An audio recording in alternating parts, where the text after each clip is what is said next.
20वीं शताब्दी के प्रारंभ में एक रूसी पत्रकार ने अपनी डायरी में लिखा, हमारे यहाँ दो राजा हैं, एक निकोलाई द्वितीय और दूसरा लियफ तल्स्तोय।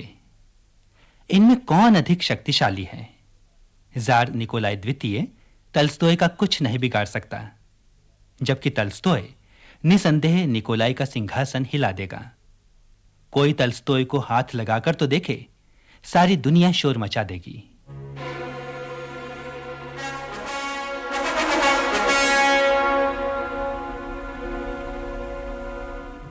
कौन था यह तल्स्तोय जो जार से भी अधिक शक्तिशाली था? यह था रूस का महान लेखक। इनका जन्म 1828 में मॉस्को से कोई 200 किलोमीटर दूर तुला नगर के पास यास्नाया पल्याना नाम की जागीर में हुआ था। तल्स्तोय के पूर्वज उन गिने चुने लोगों में से थे जिन्हें रूस में सबसे पहले काउंट की उपाधि मिली थी।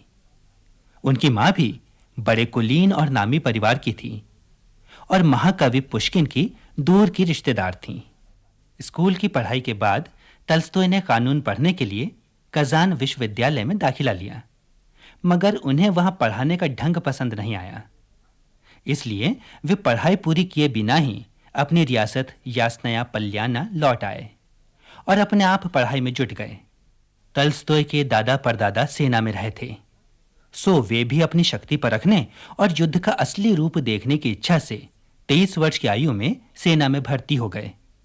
उन्होंने कॉकेशस, डैन्यूब और क्रीमिया की लड़ाइयों में भाग लिया।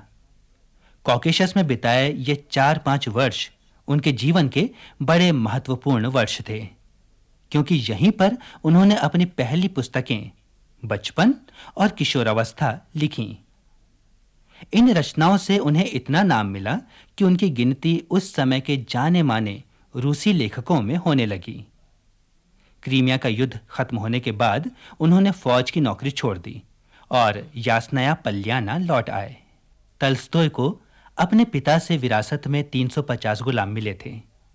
उस समय के रिवाज के मुताबिक ये गुलाम जमींदारों की संपत्ति थे।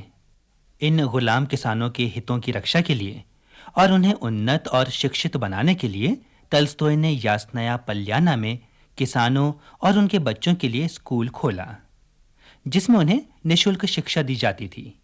यहाँ व्याकरण, अंकगणित, भूगोल, इतिहास, प्रकृति विज्ञान, चित्रकला और गायन आदि विषय खेल और मनोरंजन के जरिए सिखाए जाते थे। पाठ खत्म होने के बाद तल्स्तोय बच्चों को बाग में ले जाते और कहते, अच्छा तुम सब एक तरफ और मैं अकेला, देखूं तुम मुझे गिरा सकते हो या नहीं। और वे ओक के पेड़ की तरह तन कर खड़े हो जाते, फिर ऐसा दिखाते हुए कि बच्चों ने उन्हें चित कर दिया है। वे खुद बर्फ में गिर जाते और तब बच्चों की खुशी का ठिकाना न रहता।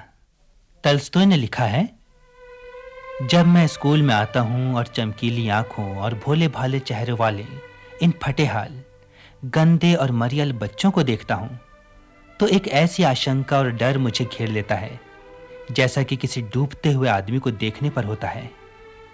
और यहां तो उससे भी अधिक मूल्यवान चीज डूब रही है। मैं लोगों को शिक्षित बनाना चाहता हूं, सिर्फ इसलिए कि उनमें छुपे बेशुमार कवियों और वैज्ञानिकों को बचा सकूं। सन 1862 में 34 वर्ष की उम्र में तल्स्तोय ने सोफिया अंद्रेयेवना बेर्स के साथ विवाह किया और अध्यापन का काम छोड़ अपने प्रसिद्ध और अत्यंत बड़े उपन्यास युद्ध और शांति को लिखने में जुट गए। 16,000 पृष्ठों के इस उपन्यास को लिखने में उन्हें 6 वर्ष लगे। ये उपन्यास उस समय के रूस की लोगों के संघर्षों की और उनके सुख दुखों की एक संपूर्ण तस्वीर है। तल्स्तोय के दूसरे प्रसिद्ध उपन्यास हैं अन्ना कारेनिना और पुनरुत्थान। इनके अतिरिक्त उन्होंने कज़ाक, इवान इलिच की मृत्यु, बॉल नृत्य के बाद आदि अनेक कहानियां और अंधकार की सत्ता, जिंदा लाश जैसे नाटक भी लिखे जो पढ़ने वाले के हृदय को छू लेते हैं। तल्स्तोय ने जो कुछ लिखा अपने अनुभव से लिखा। उनकी रियासत के पास से एक सड़क मॉस्को से कीव की ओर जाती थी। सुबह से शाम तक अनगिनत राहगीर वहां से गुजरते थे। किसानों का लिबास पहने तल्स्तोय हर रोज खोजपूर्ण आंखों से इन आने जाने वालों को देखते, मीलों तक उनके साथ चलते और बातें करते। कभी किसी को ये गुमान भी नहीं हुआ कि सीधा साधा दिखाई देने वाला ये आदमी एक बड़ी जागीर का मालिक है। मजदूरों, किसानों और आम आदमी के जीवन का सही ज्ञान, साधारण बोलचाल की भाषा, कहावतें और मुहावरे, ये सब उन्होंने सड़क पर सीखे। तल्स्तोय के विचारों ने संसार के बहुत से लोगों को अच्छा बनने की और ऊपर उठने की प्रेरणा दी। महात्मा गांधी ने अपने अनेक लेखों में तल्स्तोय को अपना गुरु कहा है। अहिंसा का सिद्धांत भी उन्होंने तल्स्तोय से ही लिया था। नेहरू जी ने तल्स्तोय की 50वीं पुण्यतिथि पर दिल्ली में हुई एक सभा में कहा था, वो संसार के उन गिने चुने लेखकों में थे जिनकी याद कभी धुंधली नहीं पड़ेगी।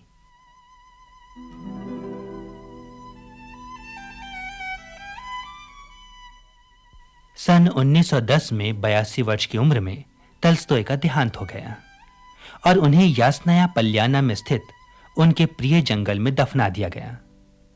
कब्र पर किसी तरह की कोई सजावट या शिलापट नहीं है। बस चारों ओर खड़े वृक्ष प्रतिदिन श्रद्धा से उस पर फूल बिछा देते हैं। हर रोज यहां दर्शकों का तांता बंधा रहता है।